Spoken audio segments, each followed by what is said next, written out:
Good afternoon and welcome to another edition of Washa. Now, figures from the 2021 Population and Housing Census are pointing to some improvement in access to improved sources of water. Per the data, as much as 92% of the population source water from pipes, boreholes, tube wells, bottled water and sachet water. Now, these have become the most common sources of water. In Greater Accra region, the region has the highest access to improved water. But the most interesting thing is that even in Accra, as much as 78% of households get their water from water tankers and vendors. As we gear up to mark World Water Day later this month, we look at the latest data from the 2021 Population and Housing Census as it relates particularly to water, and then find out the implications and also what these relevant agencies need to be doing to continually improve access to water. I'm joined in the studio by a chairperson for the Coalition of NGOs in Water and Sanitation, Mr. Yao Atta Ahin. Now, he's also the Water Technical Specialist for World Vision. We also have in the studio Dr. Peter Techipepra, Director of Field Operations, Ghana Statistical Service. We'll later be joined by phone or Zoom by the Communications Manager, Ghana Water Company Limited, Mr. Stanley Marty. I am Doreen Ampofo. You can join the conversation on our social media platforms on Facebook at GBC Ghana, on YouTube at the GBC Ghana, and on Twitter at the GBC Ghana, and on WhatsApp as well. My name, like I said earlier, is Doreen Ampofo. Gentlemen, welcome to the studios. Thank you. Now, Doc, we'll first start with you. You've been collecting data for the 2021 Population and Housing Census. And from the figures I see, it seems to suggest that we have quite widened access to water, improved water across the country. But for me, what is most interesting is the part of Greater Accra. If about 78% of people in Greater Accra are sourcing water from tankers and then vendors, what happens to those in the regions?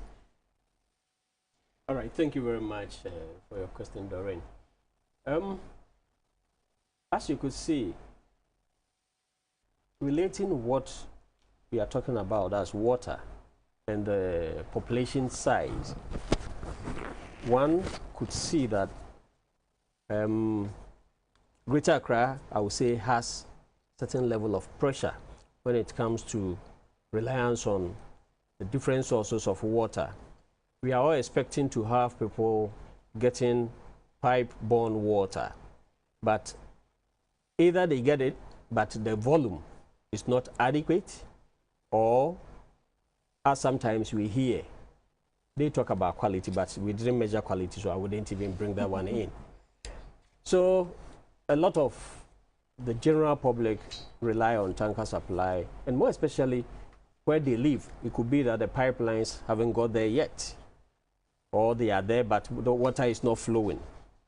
So they rely on tanker supply to enjoy life. But most often, you realize that they also rely on sachet water for drinking. That's a new trend. But from the data you're collecting, give us some understanding from across the country. Because I see that the OT region seems to be lacking. Well, you know, everybody gets water. So we have categorized the water sources into improved and unimproved. And when it comes to the unimproved, we have open well, we have some people also relying on surface water. If I say surface water, we are talking about either river, stream, or canal, or dam, or any open water which can be easily contaminated. Now, looking at OT region, as you mentioned, we have a sizable percentage of the population, almost 80%, relying on, for those who are using unimproved, okay, for OT region, the 78.9 we see are relying on surface water. So first of all, we need to know what goes into the unimproved for OT region. OT region has 22.9% of the population relying on unimproved source. So out of the 22.9, assuming you translate it to absolute values, about 80% of them rely on surface water. Others rely on unprotected well. If we say unprotected well, they are just wells without cover. So drops, bed drops, or children can drop anything in it. So it's not protected. And then we have the tanker supply, which sometimes we think or we are told is from a pipe borne, but it's difficult to know the source. Some take it from a dam or river, so it is classified as unimproved. Or if we want to pick it as a standalone and look at the patronage, we can. That's what we saw Greater Accra having about 78. But for OT region, for Greater Accra, let me get back to Greater Accra. Greater Accra has about 1.7% of its population relying on unimproved source. So out of that, that percentage of Accra's population, which is around 5 million, yeah, about 1.7 rely on tanker supply. Sorry, 1.7 rely on unimproved. And out of that, we have about 78.8% relying on tanker supply. Yeah. But if you look at the absolute values, it is not scary. But when you relate it to hygiene, or in case of any outbreak of disease through that source, it can hit a lot of the population. It's over 50,000. 50,000? Yes. So we need to look at the numbers. Sometimes the percentages mislead us. Yeah, you see it as just 1.7, but translating it into absolute value is something we need to pay attention to. Now, Mr. Atahin, 50,000 people relying on unimproved sources of water. No, that's tanker supply. Tanker supply. Yeah. And now these people do not even know the source of where the source is. How scary is this for you? It's a difficult situation, and that's the reality. In fact, I even think that it's likely to be more than that. I mean, because these are people they were able to capture. I'm telling you that if you look at the situation, it's likely to be a lot more than 50,000 who rely on tanker services and all that. And they do so because, you know, water supply sometimes can be very intermittent. There are several places where, like he said, the pipeline has not reached, but you need the water. Even in Accra? In Accra, yes. And mostly in Accra. Mostly in Accra and the big cities. Because in the rural areas, who is going to call a tanker service? No. So mostly in Accra and the larger or the bigger cities, many people rely on these tanker services. So that is the reality. It's because either the pipelines haven't reached those areas, or the water supply has become intermittent. Like currently, there are some shortages of water across the country. So definitely people will want to, call for tanker services. Sometimes they don't even know the source, like you said. But I believe that is why many of them also rely on sachet and bottled water. Because when they call these tanker services, they don't drink. Many of them don't drink. They use it for other activities. And then they buy sachet water or bottled water in addition to drink. That is also a burden. The water they get from the tanker is used for other domestic mostly, things. Largely, yeah. But from the figures, you see that there's been sort of an increase in access. Is that not good news to you? I am. Or you think that is debatable? Yes, it is. I am hesitant in accepting the fact that there's been a remarkable improvement. You talked about 92%. 92 is both basic and improved. And when you look at that, then you would think, oh yes, we are doing well.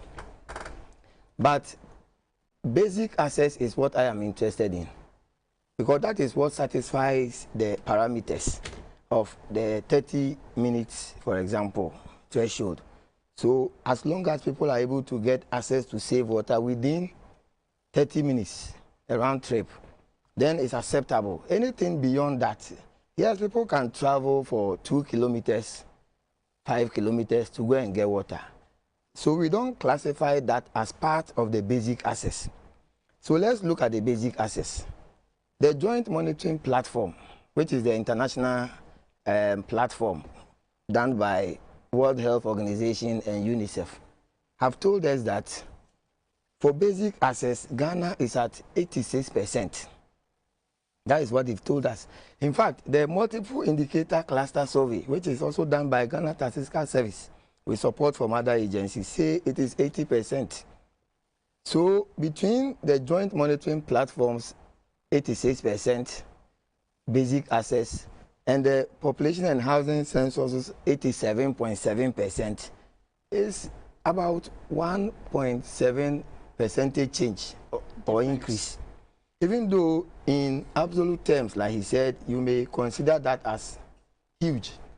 But if you take it for how many years? I mean, then for me, we should have done much better than that. That is how I choose to see it. But generally, as a country, I think that we have done quite well when it comes to the provision of safe water, safe drinking water. In fact, you remember that even before 2015, by 2012, 2013, Ghana had already achieved its MDG target for safe water, which was 78%. We had achieved it. By 2015, we were 89% basic access. So if you look at that, and you consider that now we are at 87.7 basic access, then I will even see that we are coming down. We should have been going up and up. Much more than that. But if you ask me, I think that we thought that we had arrived. And so maybe we were complacent, we relaxed. Investments were not coming in. We were not prioritizing access to safe water enough. If we had continued the momentum at that time, I'm sure by now, in terms of basic access, everybody would have had it. Well, you know, we are currently still dealing with issues of Galamsey, which is also destroying water bodies. And that is part of it. And it's the responsibility of government to ensure that it works with stakeholders to address that kind of situation. How can it be that we have allowed Galamsey activities to, frustrate efforts of government and all stakeholders when it comes to access to safe water? The challenges that Ghana Water Company Limited is facing now, for which reason we are experiencing the water shortages, is partly as a result of these Galamsey activities. And apart from the general access, the most frightening revelation is that we are not paying attention to issues of equity and inclusion. Yeah. So whilst Greater Accra can afford to have 92+% of its population having access to safe water, Northeast is the least with about 54%. So that tells you that we have over-concentrated efforts in certain regions to the detriment of others. And that is also one of the things that I think we should be paying attention to. But for me, there is absolute hope that we will be able to, achieve our basic access target in terms of the SDGs. As for safely managed, we can't. We are currently at 41% safely managed. But I don't think we should concentrate our effort on that. As long as every Ghanaian everywhere can have access to basic access to save water, I think we are good to go. Now, Doc, Mr. Asahin mentioned the over-concentration in the provision of water to people in the cities like Accra. And if you look at the data, in fact, there's that disparity between what people have access to in Accra and what people have access to in the regions. What did you also find out while conducting the research? Well, regions that are more or less deprived, as Mr. Ahim put it, are regions, I would say, that were created not quite long ago. It's also you mentioned Northeast. Northeast was part of Northern region. If you run through all the indicators from the census, from all the models, Savannah also has a problem when it comes to water. OT region, as you mentioned earlier on. So I wouldn't say the cities are benefiting more than the newly created one. The cities have been in existence for so long a time, and that's where people are always moving to. But so there are still usually people living in these rural areas. You are right. You know, he mentioned equity. It is true that whatever planning we put on the table, we shouldn't just focus on the cities. But usually one thing that drives it is where the population is large. Okay? So as the attention moves to where the population is large, the smaller areas are more or less disadvantaged. Okay? So there is one thing we need to look at. You know, we mentioned that we have some areas that have limited access to water. In other words, limited services of drinking water. It tells us that they spend longer time fetching water, as he mentioned, not just even the distance. We could have water about 500 meters away from here, but they'll go and stand there or be spending about 2 hours before getting a bucket full of water. If it happens that you want to fill your barrel, maybe you need to go about 10 times or 10 round trip. It means if you are not careful, you'll be spending about 5 hours, 6 hours. Yeah. And just it has great effect on productivity. Yes.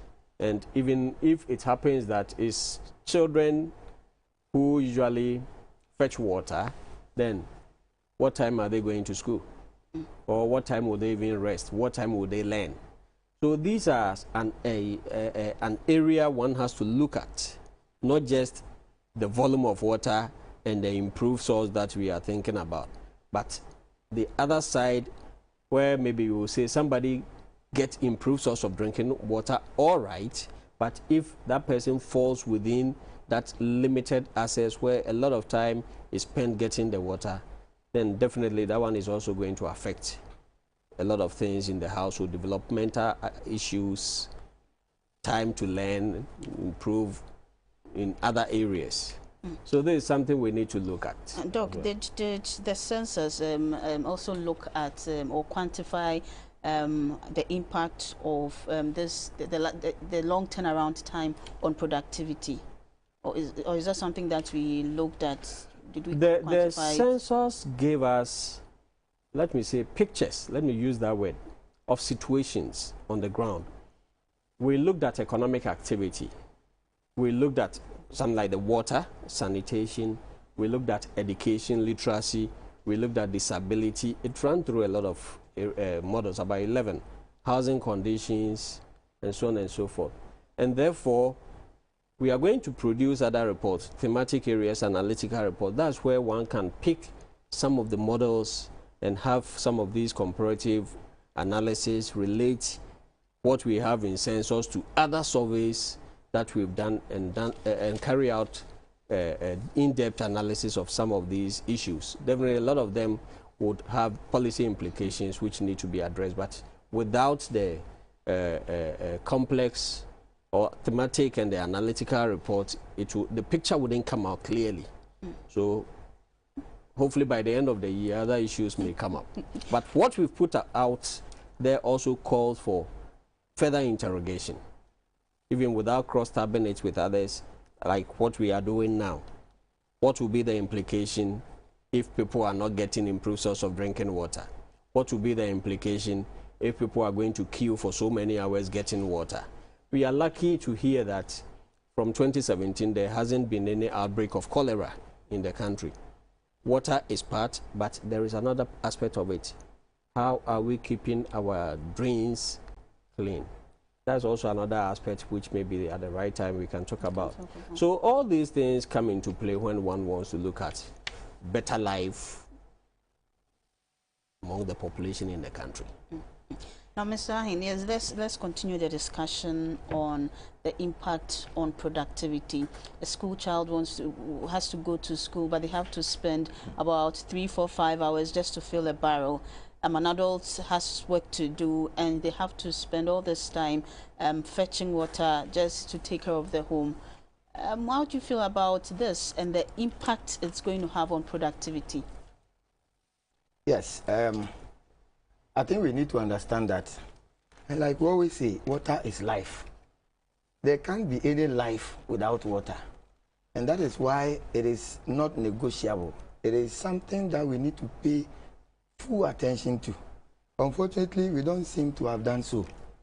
Now, like you rightly said, if a child wakes up in the morning and has to travel several kilometers to go and fetch water, it is not only about the productive time in school, it also borders on his or her health, because they have to travel, they have to carry the water, they have to travel back.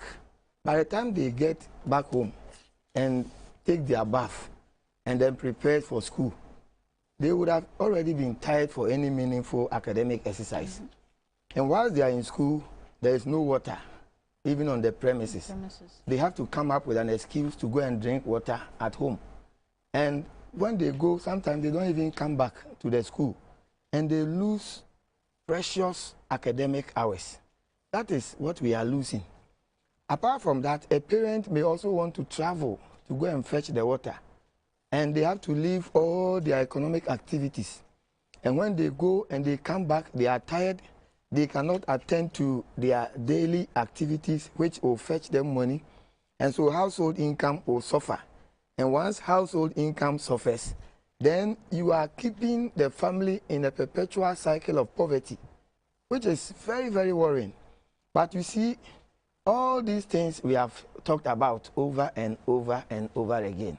You go to our communities, there is no water. You go to many schools, they don't have water.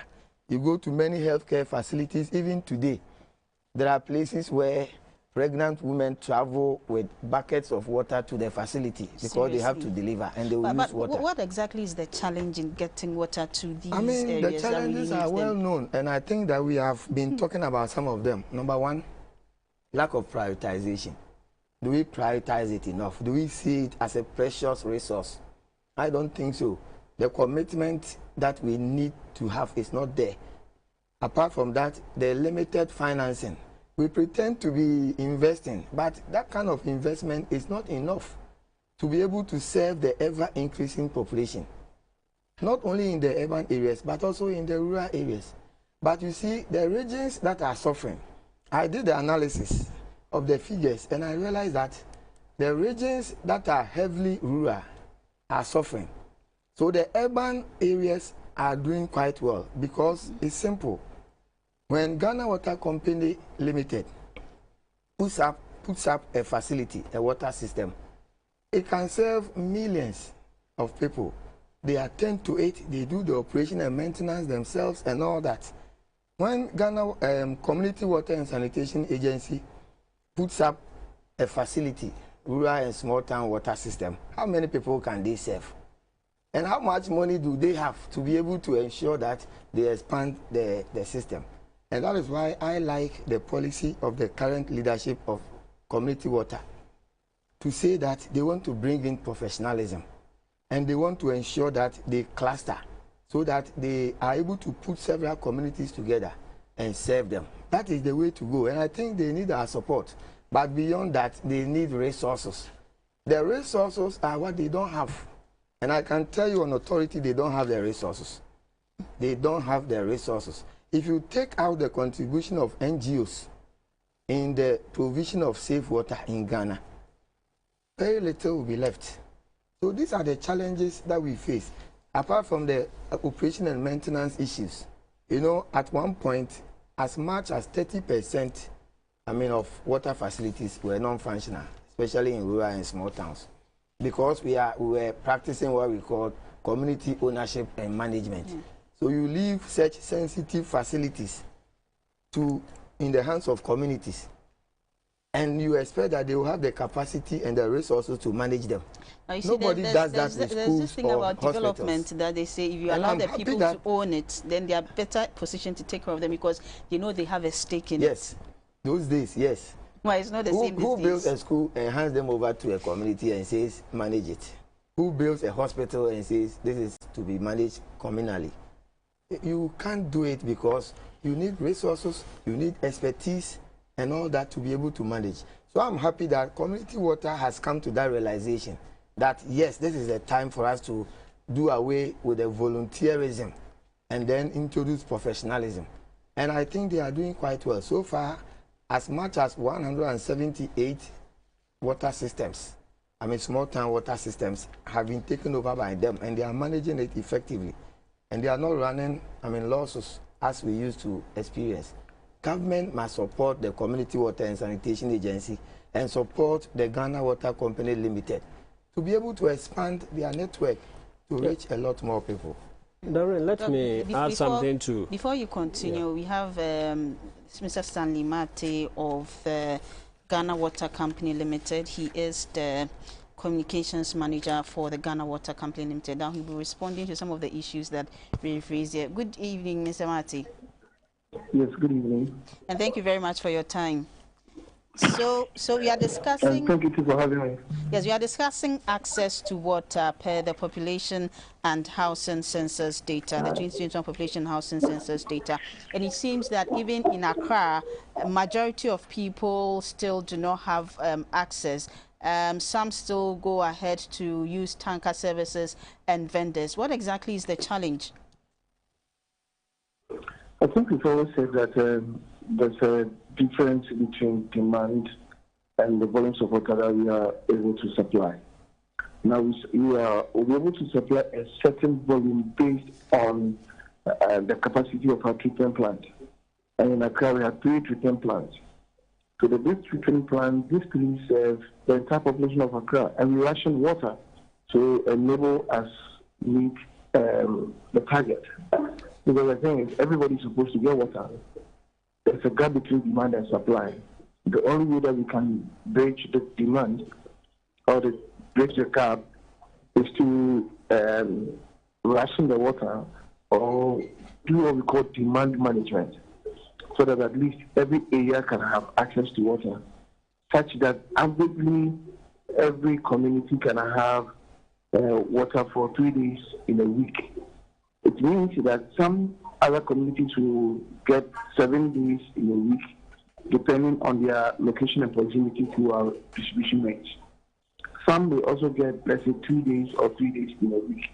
But averagely, the entire area or the entire region should get water about 3 or 4 days in a week. In some regions, we have a capacity that is more than the population, which means that we are able to even supply more than the demand. And it's based on the network that we have and based on the population. So, for instance, in Upper West, for instance, we have a plant that has a capacity that can supply more than the demand. So we even produce at the capacity and it's enough for the population within the metropolis of Wa.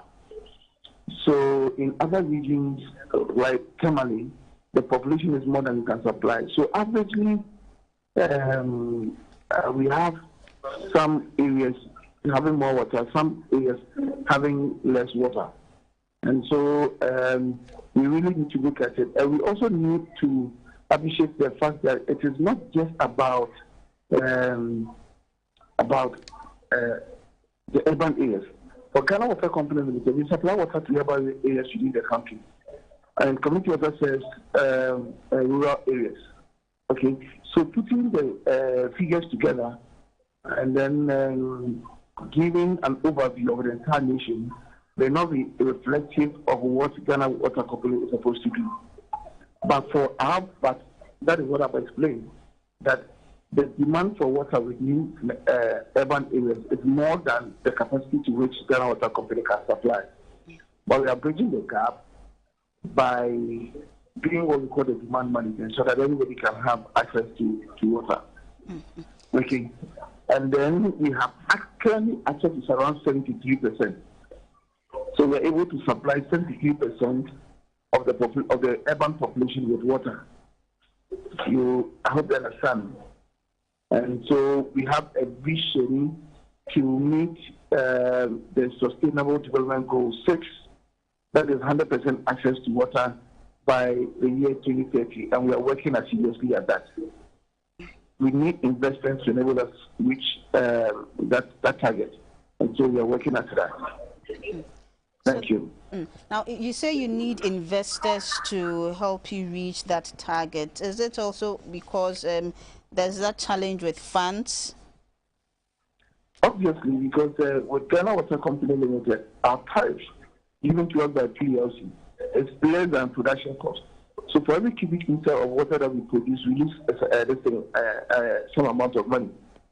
Okay, but it has almost turned into a social good in Ghana. So if you hadn't been government subvention or government support, the GWCL will not be able to stand on its own. So the government supports GWCL when it comes to investment.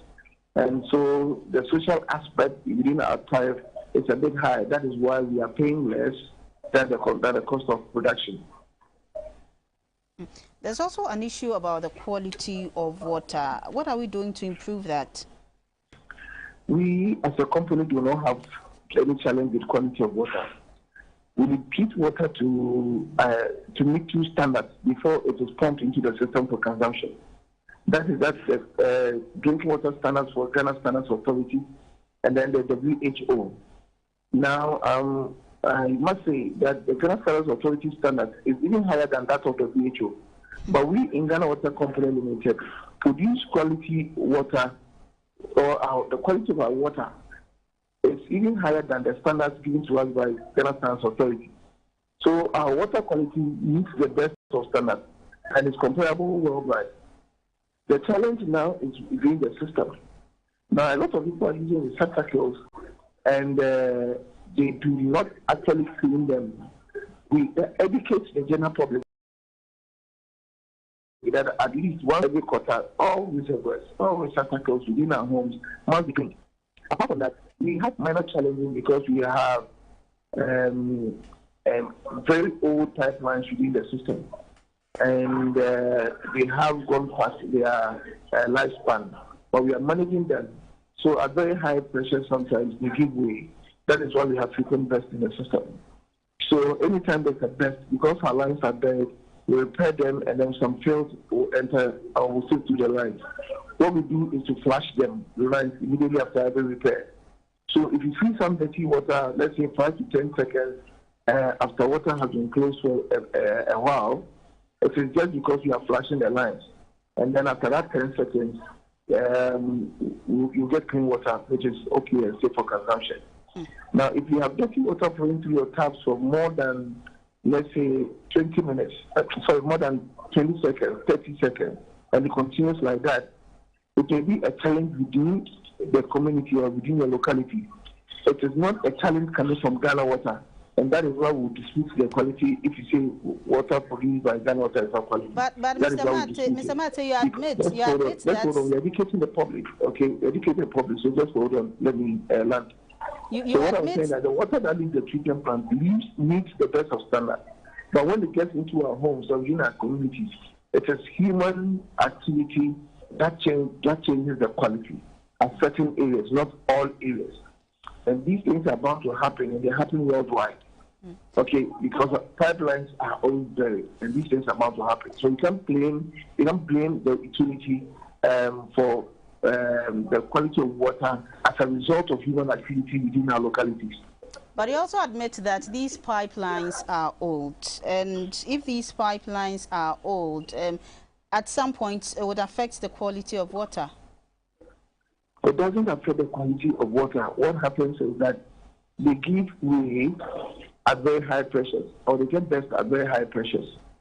And so when we have to repair the line, or when we repair the line because they are buried, automatically we'll get some dirty water mixed up and then seep through the lines. You understand? So the pipelines do not affect the quality of water, but then when they give way and we have to repair them, there's some fields introduced because the lines are buried. But that we flush, after repairs, we flush the lines with chemicals and ensure that the pipelines are safe and the water that comes into our homes are safe. Now on the Galamsey fight, we are all up for. Have over the last few months, have you seen from your end improved quality of water? I think I have explained. Not necessarily. So I'm not talking about water you've treated. I mean, from the source, has the water quality improved from the rivers and wherever you source the water till it gets to you, and then you also have to treat?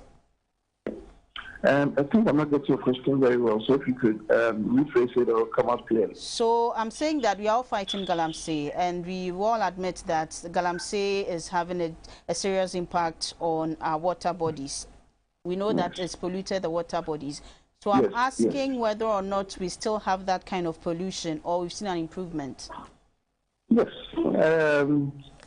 In most areas within the country, most river sources are polluted as a result of Galamsey. And now in the dry season, we are faced with that challenge more because the levels are low, and so the activities are also rife. So that challenge has not ceased yet. In the last few weeks, some rivers dried up as a result of human activity, including Galamsey. For instance, the Tua River dried up entirely to the extent that we were unable to abstract water for treatment. So for 3 to 4 weeks, greater part of the western region, that is Takoradi metropolis, was without water because there was no raw water to treat. So the activities haven't stopped, and we are still challenged when it comes to raw water. Now, our only prayer is that there will be early rains and there will be more rains, and so that at least we can get back to normal production of water. Well, thank you very much, Mr. Marty. I'm also very grateful for having me. That's Communications Manager, Ghana Water Company Limited, Mr. Stanley Marty. So, gentlemen, you've heard him. We've spoken about the demand and supply issue. He says that demand is more than what they can supply, particularly in the urban areas. And also the fact that some river bodies, water bodies have dried up, particularly in this dry season. For you, what do you think is the way forward? Well, before we come to the way forward, there is one aspect of human settlement that also affects access to water. Quite recently, before the census, we usually carry out demarcation exercise. There was an area in Savannah. Now they call it Accra, Dubai. The settlement just sprang up in 2-3 days before census night because of Galamsey. And we had nearly 5,000 people there. Seriously? Yes. Within 3 days? So such a place, how do you get improved drinking water source? So, and we have a lot of people who have settled in the forest reserves. Definitely, community water wouldn't go and fix borehole there immediately, unless maybe they get to know that the place is more like identified as a settled area where people need to be given some basic amenities, including water, electricity, sometimes hospital or healthcare, and so on and so forth. So all these affect the coverage that we are talking about.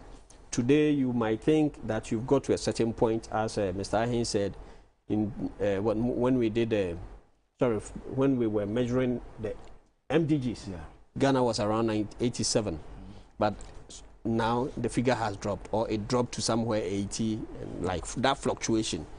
If it were to be a developed country where government has to settle people before we move them in, all these challenges wouldn't be there. So that's one aspect we need to look at, where people live, whether it's the government or it's maybe the community that settles them, or they move in because of either some economic activity, or because they feel safe, or because they've got a land.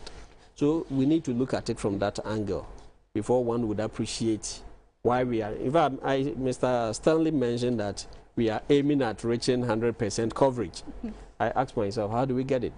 Or how do we reach there if most often people settle before we think of providing water?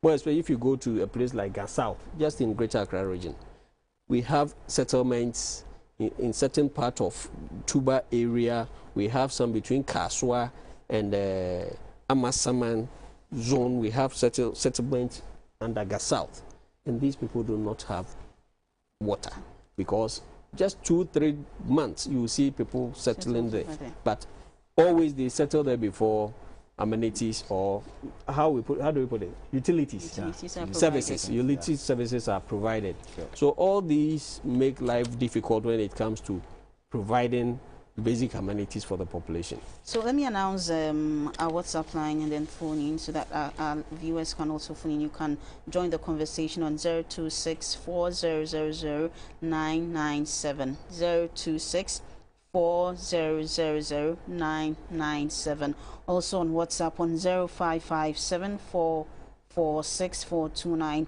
0557446429. Mr. Time. Yes, and I think Stanley was frank. I mean, that is the reality. And we all know that they don't have the investments. They don't have the money to be able to do the expansion to areas where people need access. Apart from that, they don't even break even. As a company, their production costs are much higher than, I mean, what they charge the public. So they don't make any profit. So how are they going to be able to get any, I mean, resources for capital expenditure? And they rely on government to be able to support them, get loans for such capital expenditure. Apart from that, I agree that the quality of the water they produce is very high. In fact, he was right. I mean, they are much higher than even the World Health Organization and Ghana Standards Authority threshold. But what happens in the process of distribution to our homes? And that is where the challenge is. The pipelines are weak, they are best, and so we are able to introduce contaminants into these pipelines. Mr. Hassan, just go on a break. I hear we have a caller on the line. Good evening, caller. Hello, caller. Good evening, my sister and brother. Well, good evening. Good evening. Yes, good evening. Please go on. The program is helpful. This is a very dear program like this. And you see, the point is, right now, the problem is happening, especially in Accra and Ghana or all. Right now, I can't even cook with the tap water. But I find out that when I'm cooking with the tap water, I'm messing up my health. So right now I'm cooking with water. You see, so imagine the woman who is doing cocoa, wanche, bankun, coconut, which is those people will be able to go and buy water and cook for us. The restaurants and food. So it's very serious topic. Our water body that they have sympathized like this, thinking they are doing the president. They are not doing the president. We ourselves, we are going to be sick and sick and sick. It's a big problem. The water is rate up to people that they do their things. And the people in Ghana have to see through that they respect every water body so that the companies can do their work. Because those who are coming in, me, I went to Tapa simply because I see that if I go to Tapa every day, I have to cook. Or I'll find it difficult to buy from the restaurant because I know they will cooking with this tap.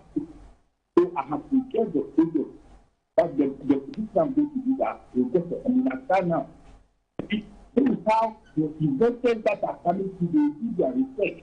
They see the okay, here, water is not all that good. And if you are going to bath, which water are you going to bath with? Sometimes you bath with the water, you have two rashes, you have diseases. And sister, this is not government alone. We, ourselves as citizens, we feel with ourselves that let's change our lives and let's cooperate with government. Otherwise, we will lose a lot of people that look at the youth, at the university and the school. You see, we are going to lose people. What are you going to say? We are dealing with society. You should change your lifestyle. Okay. Because they are making government suffer too much. And the companies that are coming, they are suffering. Right now, it's about time if they can't do this that I'm saying, I think we have to do the pilot side of life center. Okay. That will stop solving this problem. Otherwise, are we going to stand here for soup to bring us water for cooking at the presidency and our ministry? It's a shame. Well, thank you very much for calling in. Your point as well made, and he buttresses our point about what was found in the data. Now he's saying that he doesn't use a normal tap water to cook. He uses sachet water or bottled water. That buttresses exactly what we even close. It's important. Yeah, you could see from the findings that about 37.4% of the population of households rely on sachet water for drinking, and in urban it's almost 52%, whereas in rural roughly 16%. Greater Accra is about 70% relying on sachet water. So you ask yourself, you don't trust the system, sort of, or gradually it's becoming a culture. Because some years back, people didn't trust the use of pipe-borne water, or it wasn't available. So they thought relying on sachet water is relatively safer. So a lot of us, if I say us, those of us in Ghana are using sachet water. One aspect of it that we need to think about is if it is not well monitored and the quality goes down, what will be the impact on our health? And hold on that. Here we have another caller. Hello, caller.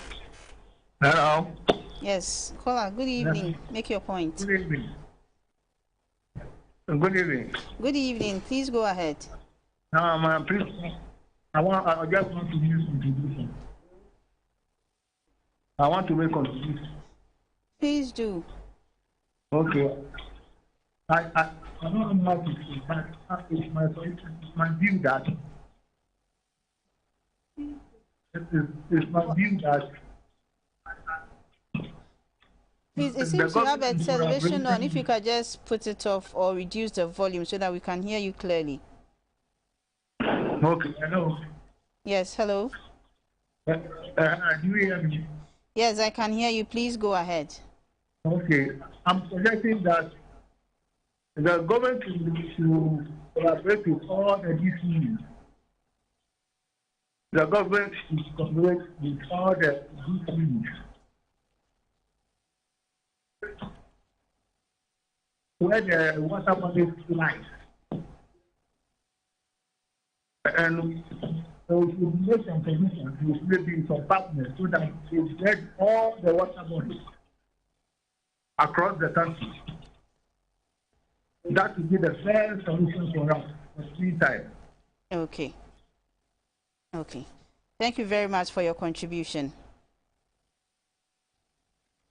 So, Ms. Ang, we were talking about the fact that people are now moving away from using the tap water for drinking. People are now using bottled water. Yes, and Dr. Prepara gave us some insight into what they found in the census. And I think that is right because, it's obvious how many of us in Accra drink from the tap. It's not because we don't trust it.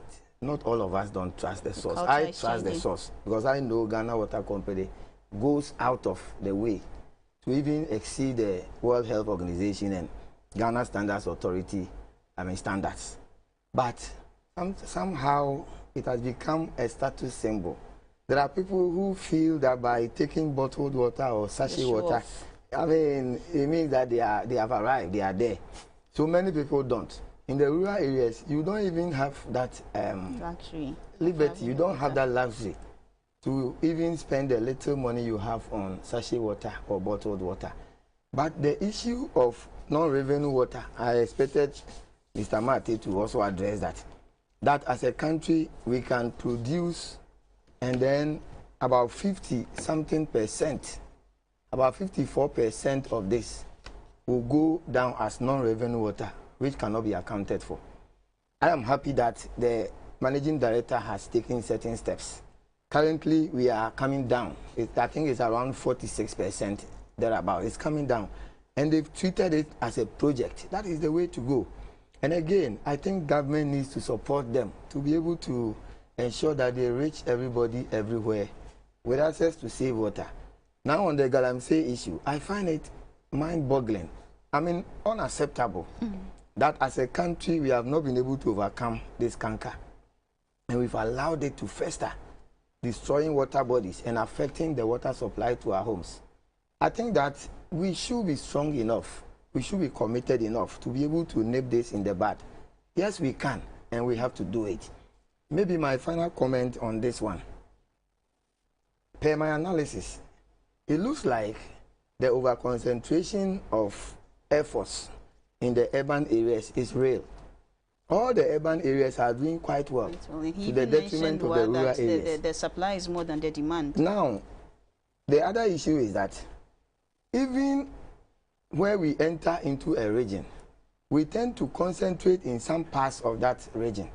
And that is why when the regions were created, the new regions were created, we have been exposed. Yes. Those parts where the access is very low, investments were not going there. Okay. We were not making efforts in those areas. And that is why the Oti region is suffering, Bono East is suffering, Ahafo, Northeast, Savannah, but the traditional ones are quite okay. So you go through and take Greater Accra, take the traditional regions. You will see that their statistics are not too bad. Maybe finally before I leave, I am interested in the provider-based data also. What they have given us is user-based data. They go and ask the users, you get access to save water, how long and all that. But the providers, the Ghana Water Company and then the Community Water and Sanitation Agency, they are the providers and they have their data. If you look at Community Water and Sanitation Agency, 2000, we are at 40% in terms of access per their calculation. Theirs is a little more stringent. They introduce certain parameters that others don't. Then we went up to 2015 and we're at 65.1%. We were progressing, doing well. Oh, then we decided to relax. From 2016 till now, we have come down to 62% and we have not gone up. You see, this picture tells you that we are not investing, donor funding is dwindling, and GOG budgetary allocation is not increasing. And so if we don't increase investments, we will continue to suffer this. Meanwhile, we have the expertise at both Ghana Water Company and Community Water and Sanitation Agency, but they don't have the resources to work with to be able to increase access. That is the challenge. And Doc, your final words, what should we be doing with the data you have given us? Yes, data has been made available by Ghana Statistical Service or from the census. We need to do further interrogation. We need to relate it to even the districts. What we are talking about are more of national and regional. We move further to talk about or to share with people the urban and rural dichotomy. But I would advise that researchers should also think through how best they can look at the data at the district level and even go down to community level and then appreciate what we've really collected. I think it will help us a lot in planning and putting in interventions to solve or minimize these water problems in the country. Thank you very much. Just a very small point before we end. Look, we have over-concentrated our efforts on groundwater, especially in small, rural and small towns. But you see, groundwater is beginning to suffer the effects of climate change. You can't run away from it. And that's why I think as a country, we need to begin exploring alternative water supply technologies. Otherwise, if you continue to rely on groundwater for rural and small towns, a time will come, there will be no water to supply these people. Well, let's be innovative and creative and serve our people well. Unfortunately, our time is up, but let me take this message from Ashley Michael Dogbache. He's writing from Anyako. He says there's no water in Anyako also for some decades now. Anyako is in the Keta district. Well, I'm sure the people from the Ghana Water Company have heard you, and I'm sure they'll work on that for you. Gentlemen, thank you very much for your time. Now, viewers, thank you also for joining us. I've been in the studio with Chairperson for the Coalition of NGOs in Water and Sanitation, Mr. Yao Atta Ahen. And he's also the Water Technical Specialist with World Vision Ghana.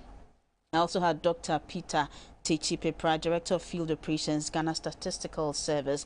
And we were also later joined by the Communications Manager, Ghana Water Company Limited, Mr. Stanley Mate. It's been a wonderful time with you all. Thank you very much. We'll see you again next week. Bye for now.